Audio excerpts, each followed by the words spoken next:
All right, chapter 19 of Where the Red Fern Grows. Although the winning of the cups and the money was a big event in my life, it didn't change my hunting any. I was out after the ringtails every night. I had been hunting the river bottoms hard for about 3 weeks. On that night, I decided to go back to the cyclone timber country. I had barely reached the hunting ground when my dogs struck a trail. Old Dan opened up first. They struck the trail on a ridge and then dropped down into a deep canyon up the other side and broke out into some flats. I could tell that scent was hot from their steady bawling. 3 times they treed the animal. Every time I came close to the tree, the animal would jump and the race would be on. After a while, I knew it wasn't a coon. I decided it was a bobcat. I didn't like to have my dogs tree the big cats, for their fur wasn't any good, and all I could expect was 2 cut-up hounds. They could kill the largest bobcat in the hills, and had on several occasions, but to me it was useless. The only good I could see in killing one was getting rid of a vicious, predatory animal. The 4th time they treed, they were on top of a mountain. After the long chase, I figured the animal was winded and would stay up in a tree. In a trot, I started to them. As I neared the tree, little Ann came to me, reared up and whined. By her actions, I knew something was wrong. I stopped. In the moonlight, I could see old Dan sitting on his haunches, staring up at the tree and bawling. The tree had lots of dead leaves on it. I knew it was a large white oak because it was one of the last trees in the mountains to lose its leaves. Old Dan kept bawling. Then he did something he had never done before. For seconds, his deep voice was still, and silence settled over the mountains. My eyes wandered from the tree to him. His lips were curled back, and he snarled as he stared into the dark foliage of the tree. His teeth gleamed white in the moonlight. The hair on his neck and along his back stood on end. A low, deep, rumbling growl rolled from his throat. I was scared and I called to him. I wanted to get away from there. Again I called, but it was no use. He wouldn't leave the tree, for his veins flowed in the breeded blood of a hunting hound. In his fighting heart there was no fear. I set the lantern down and tightened my grip on the handle of the axe. Slowly I started walking towards him. I thought, if I can get close enough, I can grab his collar. I kept my eyes on the tree as I edged forward. Little Ann stayed by my side. She, too, was watching the tree. Then I saw them, 2 burning, yellow eyes staring at me from the shadowy foliage of the tree. I stopped, petrified with fear. The deep bang of old Dan stopped, and again the silence closed in.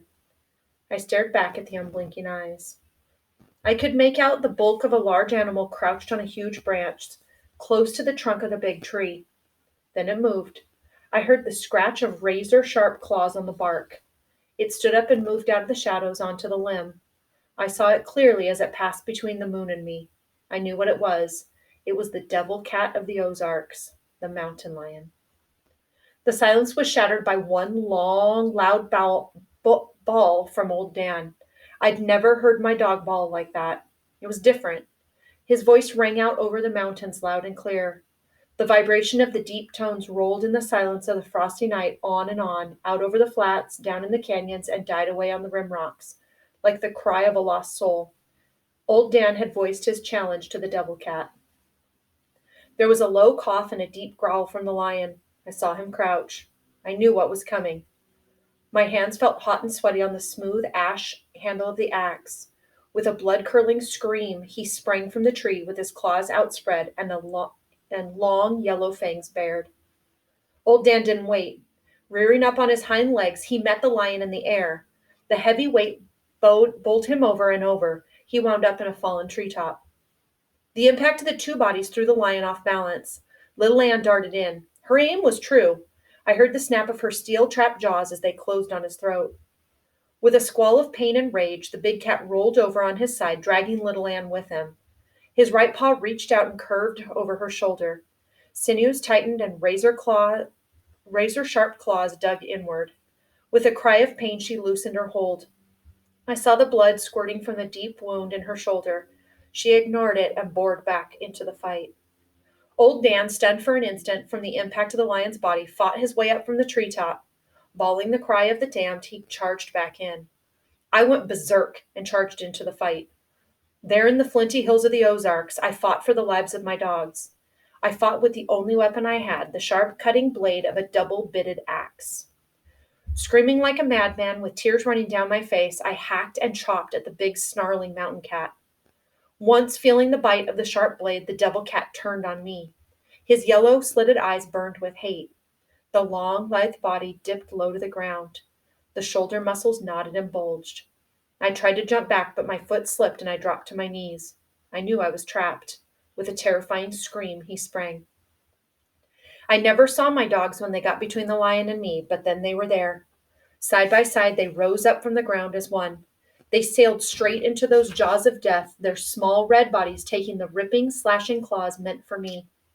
I screamed and charged back into the fight, swinging my axe, but I was careful not to hit one of my dogs. The battle raged on, down the side of the mountain, over huckleberry bushes, fallen logs, and rocks. It was a rolling, tumbling mass of fighting fury. I was in the middle of it all, falling, screaming, crying, and hacking away at every opportunity. I had cut the big cat several times.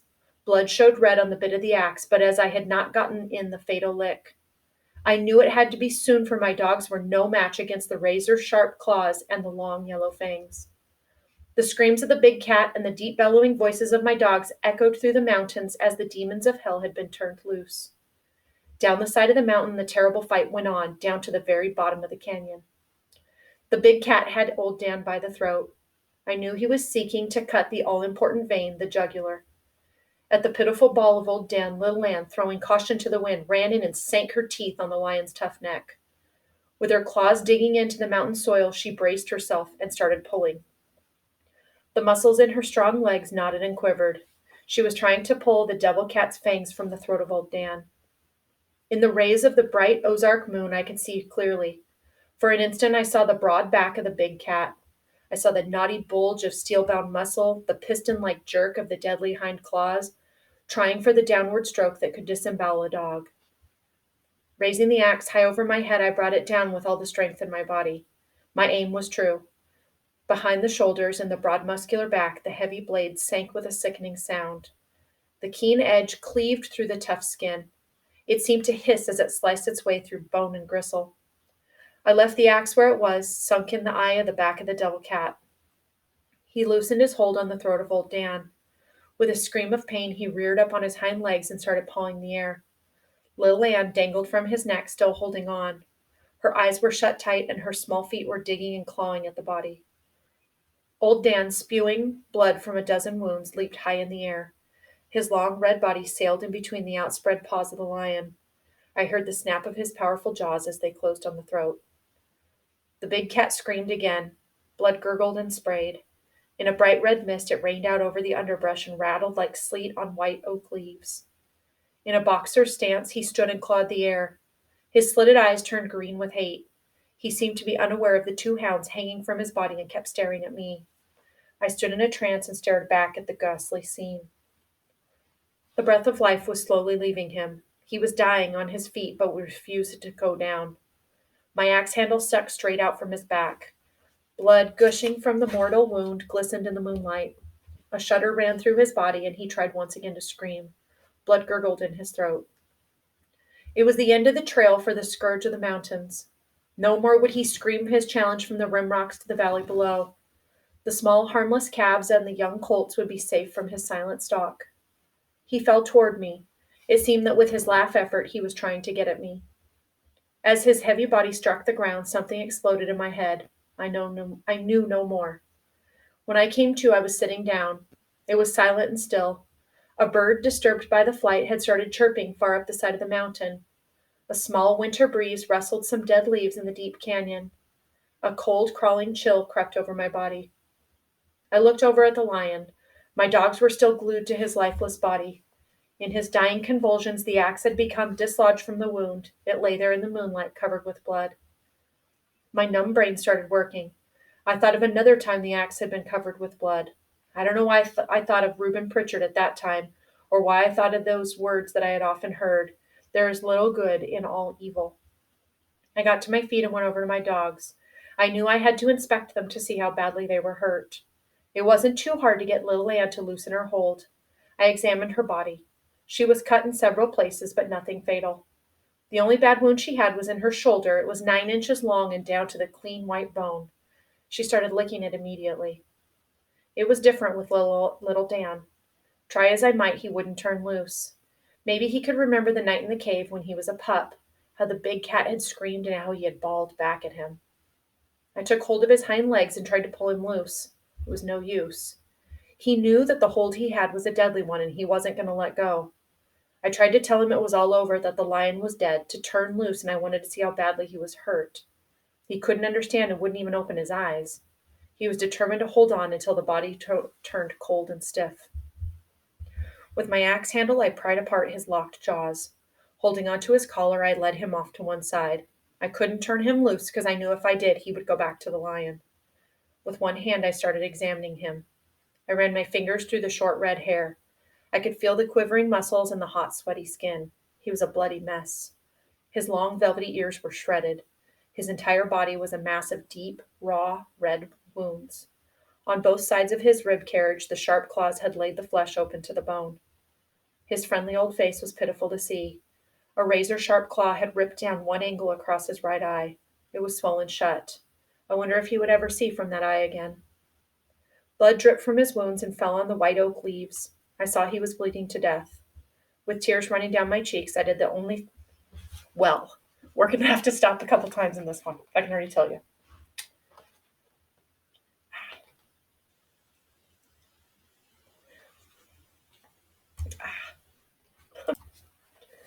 I raked the leaves away and let his blood drip on the black mountain soil.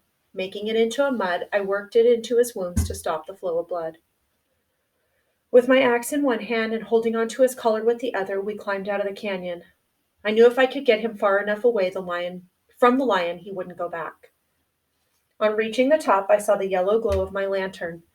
I turned old Dan loose and walked over and picked it up. Not knowing exactly where I was, I looked down out of the mountains to get my bearings. Beyond the foothills and fields, I could see the long, white, crooked line of steam marking the river's course. Following the snake-like pattern with my eyes, in no time I knew exactly where I was, for I knew every bend of the river. Anxious to get home so I could take care of my dogs, I turned to call them. Little Ann was close by. She was sitting down, looking at the wound in her shoulder. I saw the shadowy form of old Dan sniffing around the tree where the lion had been treed. As I stood and watched him in the moonlight, my heart swelled with pride.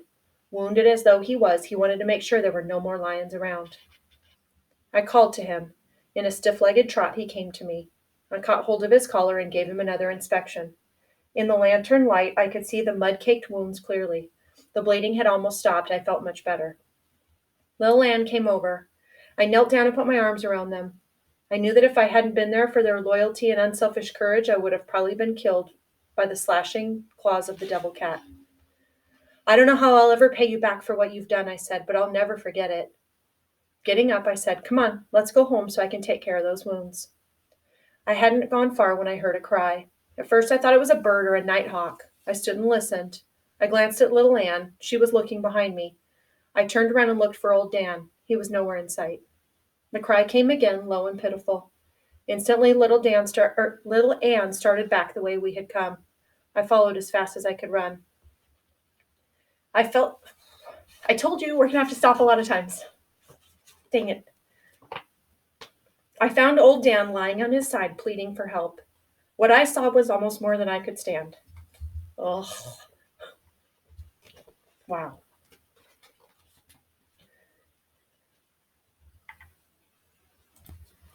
There, tangled in the low brushes of a huckleberry bush, were the entrails of my dog. That's the insides, like the intestines. With a gasping cry, I knelt down by his side. I knew what had happened. Far back in the soft belly, the slashing, razor-sharp claws of the lion had cut into the hollow. In my inspections, I had overlooked the wound. His entrails had worked out and become entangled in the bush. The forward motion of his body had done the rest.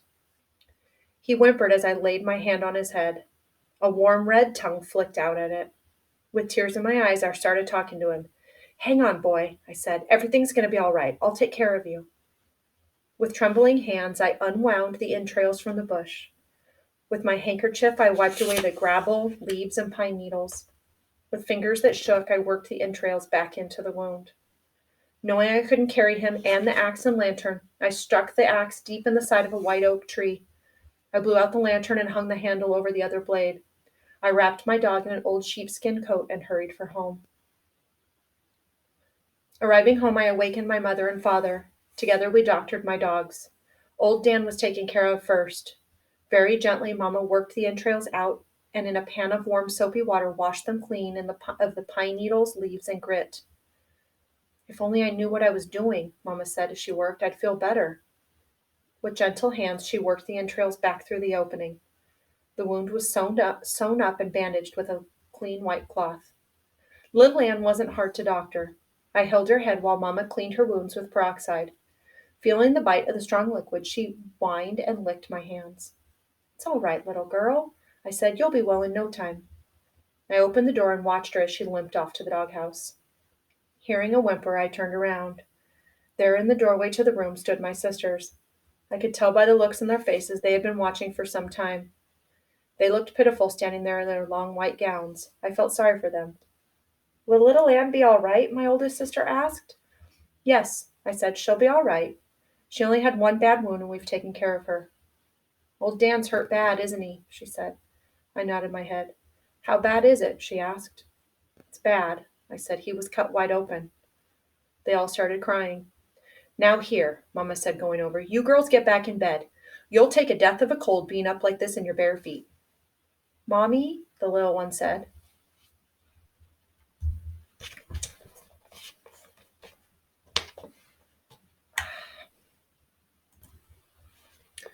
Mommy, the little one said, God won't let old Dan die, will he?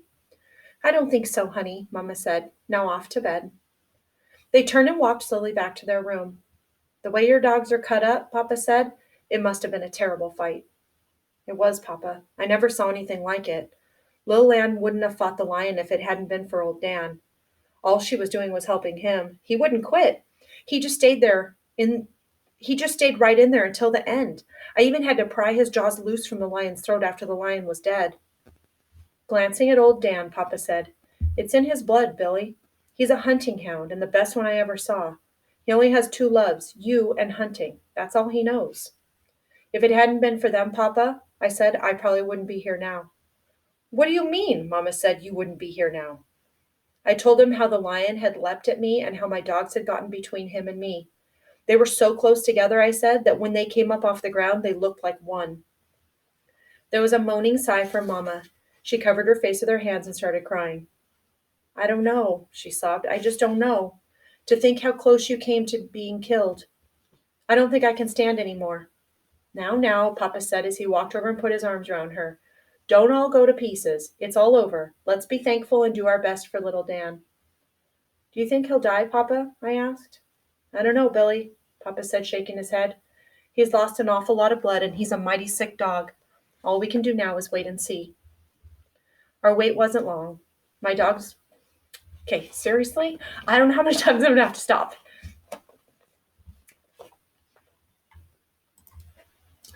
My dog's breathing grew faster and faster, and there was a terrible rattling in his throat. I knelt down and I laid his head on my lap. Old Dan must have known he was dying. Just before he drew one last sigh and a feeble thump of his tail, his friendly gray eyes closed forever. At first I couldn't believe my dog was dead.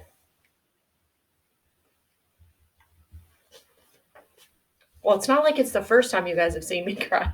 Oh, I started talking to him. Please don't die, Dan. I said, don't leave me now. I looked to Mama for help. Her face was as white as the bark on a sycamore tree, and the hurt in her eyes tore at my heart. She opened her mouth to say something, but words wouldn't come out.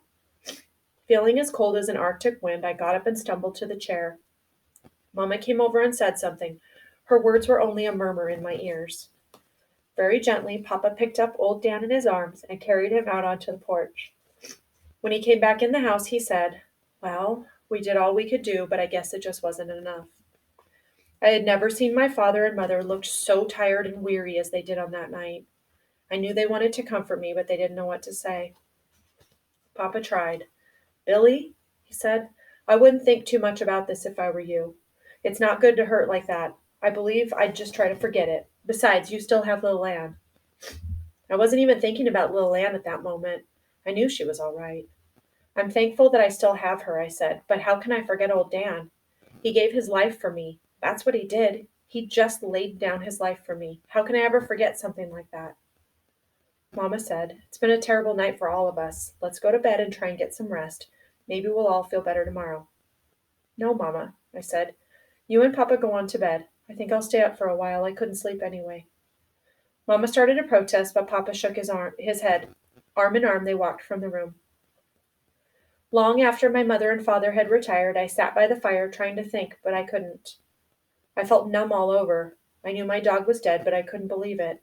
I didn't want to. One day they were both alive and happy. Then that night, just like that, one of them was dead. I didn't know how long I'd been sitting there when I heard a noise out on the porch. I got up, walked over to the door, and listened. It came again, a low whimper and a scratchy sound. I could think of only one thing that had made the noise. It had to be my dog. He wasn't dead. He had come back to life. With a pounding heart, I opened the door and stepped out on the porch.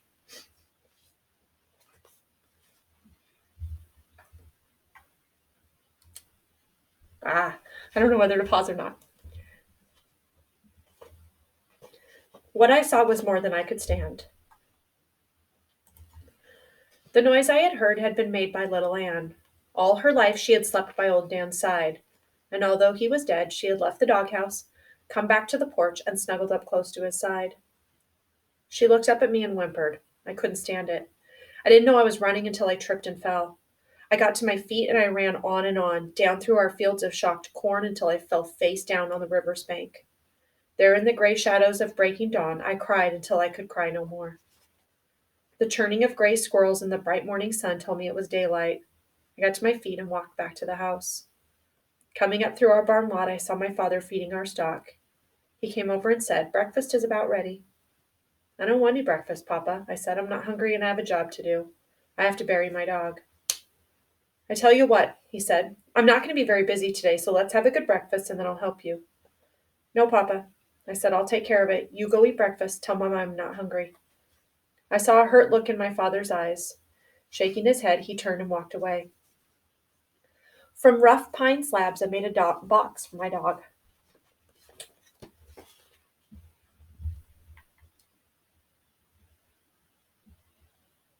It was a crude box, but it was the best I could do. With strips of burlap and corn shucks, I padded the inside. Up on the hillside, at the foot of a beautiful oak tree, I dug his grave. There where the wild mountain flowers would grow in the spring, I laid him away. I had a purpose in burying my dog up there on this hillside. It was a beautiful spot. From there one could see the country for miles. A long, white, crooked line of the river, the tall, thick timber of the bottoms, the sycamore, birch, and box elder. I thought perhaps on moonlight nights old Dan would be able to hear the deep voices of the hounds as they rolled out of the river bottoms on the frosty air. After the last shovel of dirt was patted in place, I sat down and let my mind drift back through the years. I thought of the old KC baking powder can, the first time I saw my pups in the box at the depot.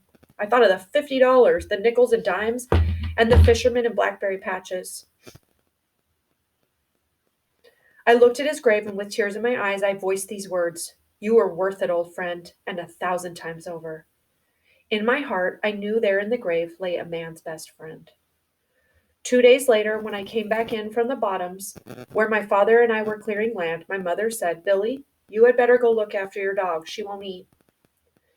I started looking for her. I went to the barn, the corn crib, and looked under the porch. I called her name. It was no use. I rounded up my sisters and asked if they had seen little Anne. The youngest one said they had seen her go down into the garden. I went there calling her name. She wouldn't answer my call. I was about to give up, and then I saw her. She wiggled her way back far enough under the thorny limbs of a blackberry bush in the corner of the garden. I talked to her and tried to coax her out. She wouldn't budge. I got down on my knees and crawled back to her. As I did, she raised her head and looked at me. Her eyes told the story. They weren't the soft gray eyes I looked at so many times. They were dull and cloudy. There was no fire, no life. I couldn't understand. I carried her back to the house. I offered her food and water. She wouldn't touch it. I noticed how lifeless she was. I thought perhaps she had a wound I overlooked. I felt and probed with my fingers. I could find nothing. My father came in and looked at her.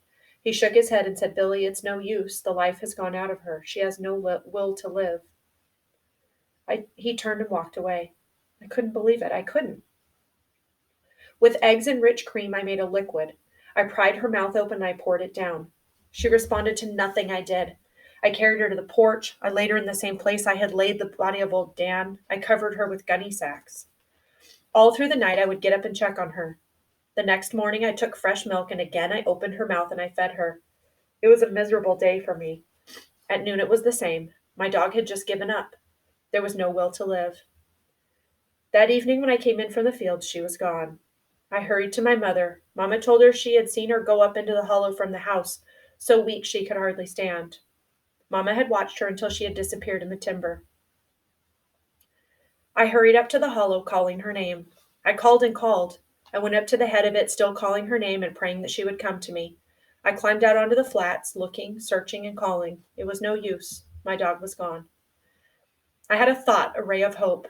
I just knew I'd find her at the grave of old Dan. I hurried there. I found her lying on her stomach, her hind legs stretched out straight, and her front feet folded back under her chest. She had laid her head on his grave. I saw the trail where she had dragged herself through the leaves. The way she lay there, I thought she was alive. I called her name. She made no movement.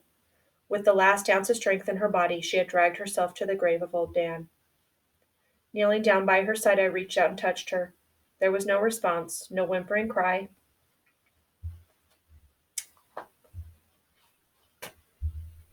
or friendly wag of her tail. My little dog was dead.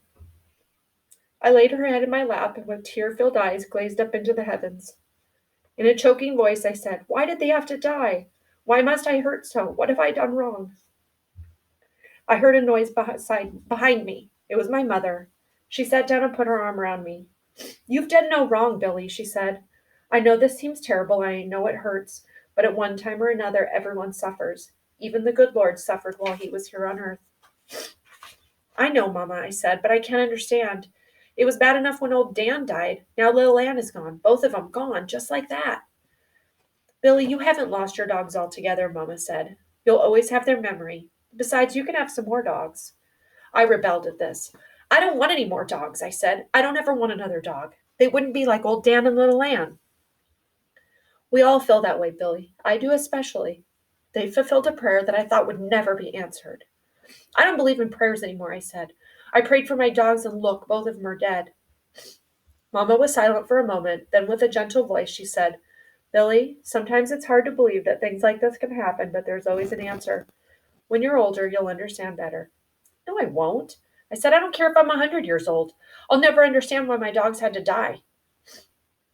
As if she was talking to someone far away, I heard her say in a low voice, "I don't know what to say. I can't seem to find the right words."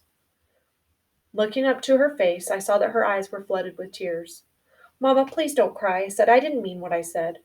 "I know you didn't," she said as she squeezed me up tight. "It's just your way of fighting back." I heard the voice of my father calling for us from the house. "Come now," Mama said. "I have supper ready and your father wants to talk to you. I think when you've heard what he has to say, you'll feel better." "I can't leave Lil Ann like this, Mama. It'll be cold tonight. I think I'll carry her back to the house." "No, I don't think you should do that," Mama said. "Your sisters will go to pieces. Let's make her comfortable here." Raking some dead leaves into a pile, she picked up little Ann and laid her in them. Taking off my coat, I spread it over her body.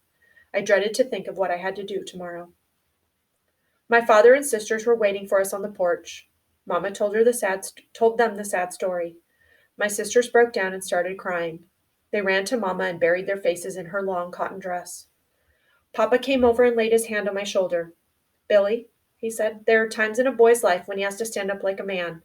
This is one of those times. I know what you're going through and how it hurts, but there's always an answer. The good Lord has a reason for everything. He does." "There couldn't be any reason for my dogs to die, Papa," I said. "There just couldn't. They hadn't done anything wrong." Papa glanced at Mama. "Getting no help from her," he said. "It's getting cold out here. Let's go in the house. I have something to show you." "Guess what we're having for supper," Mama said as she turned into the house. "Your favorite, Billy, sweet potato pie. You'll like that, wouldn't you?" I nodded my head, but my heart wasn't in it. Papa didn't follow us into the kitchen. He turned and entered his bedroom. When he came into the room, he had a small shoebox in his hand. I recognized the box by the bright blue ribbon tied around it. Mama kept her valuables in it. A silence settled over the room. Walking to the head of the table, Papa set the box down and started untying the ribbon. His hands were trembling as he trembled with the knot. With the lid off, he reached in and started lifting out bundles of money. After stacking them in a neat pile, he raised his head and looked straight at me. Billy, you know how your mother has prayed that someday we'd have enough money to move out of these hills and into town so you children could get an education? I nodded my head. Well, he said in a low voice, because of your dogs, her prayers have been answered. This is the money earned by old Dan and little Ann. I've managed to make the farm feed us and clothe us and saved every cent your furs brought in. Now we have enough. Isn't it wonderful? Mama said. It's like a miracle. I think it is a miracle, Papa said. Remember, Billy, you said a prayer when he asked for his pups, and then there were your prayers. Billy got his pups. Through those dogs, your prayers were answered. Yes, I'm sure it was a miracle. If he gave them to me, then why did he take them away? I asked. I think there's an answer for that, too, Papa said. You see, Billy, your mother and I had decided not to separate you from your dogs. We knew how much you loved them. We decided when we moved to town we'd leave you here with your grandpa for a while. He needs help anyways. But I guess the good Lord didn't want that to happen. He doesn't like to see families split up. That's why they were taken away. I knew my father was a firm believer in fate. To him, everything that happened was the will of God, and in his Bible he could always find the answers. Papa could see that his talk had very little effect on me. With a sorrowful look on his face, he sat down and said, Now let us give thanks for our food and all the wonderful things God has done for us. I'll say a special prayer and ask him to help Billy. I barely heard what Papa had to say. During the meal, I could tell that no one was enjoying the food. As soon as it was over, I went to my room and lay down on the bed. Mama came in. Why don't you go to bed, she said, and get a good night's sleep. You'll feel better tomorrow. No, I won't, Mama. I have to bury little Ann tomorrow. I know, she said as she turned my covers down. I'll help if you want me to. No, Mama. I don't want anyone to help. I'd rather do it all by myself. Billy, you're always doing things by yourself, Mama said. That's not right. Everyone needs some time in his life. I know, Mama, but please, not this time. Ever since my dogs were puppies, we've always been together, just us three. We hunted together and played together. We even went swimming together. Did you know, Mama, little Ann used to come every night and peek in my window just to see if I was all right? I guess that's why I want to be by myself when I bury her. Now say your prayers and go to sleep. I'm sure you'll feel better in the morning. I didn't feel like saying any prayers that night. I was hurting too much. Long after the rest of the family had gone to bed, I lay staring in the darkness, trying to think, and not able to. Sometime in the night I got up, tiptoed to my window, and looked out at my doghouse. It looked so lonely and empty, sitting there in the moonlight.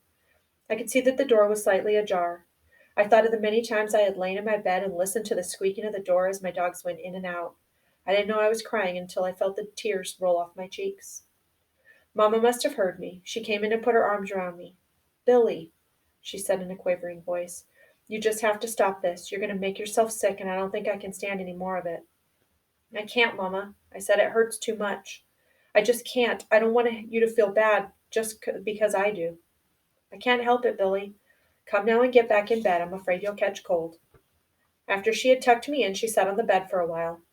As if she were talking to the darkness, I heard her say, If only there was some way I could help, something I could do. No one can, Mama, I said. No one can bring my dogs back. I know, but there has to be something. There just has to be. After Mama left the room, I buried my face in my pillow and I cried myself to sleep. The next morning I made another box. It was smaller than the first one. Each nail I drove through the rough pine boards caused the knot in my throat to get bigger and bigger. My sisters came to help. They stood it for a while, and then with tears streaming, they ran for the house. I buried little Ann by the side of old Dan. I knew it was where she wanted to be. I also buried a part of my life along with my dog. Remembering a sandstone ledge I had seen while prowling the woods, I went there. I picked out a nice stone and carried it back to the graves. Then with painstaking care I carved their names deep in its red surface. As I stood looking at the two graves, I tried hard to understand some of the things my father had told me, but I couldn't. I was still hurting and I had that empty feeling. I went to Mama and had a talk with her. Mama, do you think God made a heaven for all good dogs? Yes, she said, I'm sure he did. Do you think he made a place for dogs to hunt? You know, like we have here in our place, with mountains and sycamore trees, rivers and cornfields and old rail fences? Do you think he did? From what I've read in the good book, Billy, she said, he put far more things up there than we have up here. Yes, I'm sure he did. I was thinking this over when Mama came to me and started tucking my shirt in. Do you feel better now? She said. It still hurts, Mama, I said as I buried my face in her dress, but I do feel a little better. I'm glad, she said as she patted my head. I don't like to see my little boy hurt like this. All right, thank you for your patience with me, and because you know how I am with books. It is what it is. Sorry about the pausing, but it had to be done.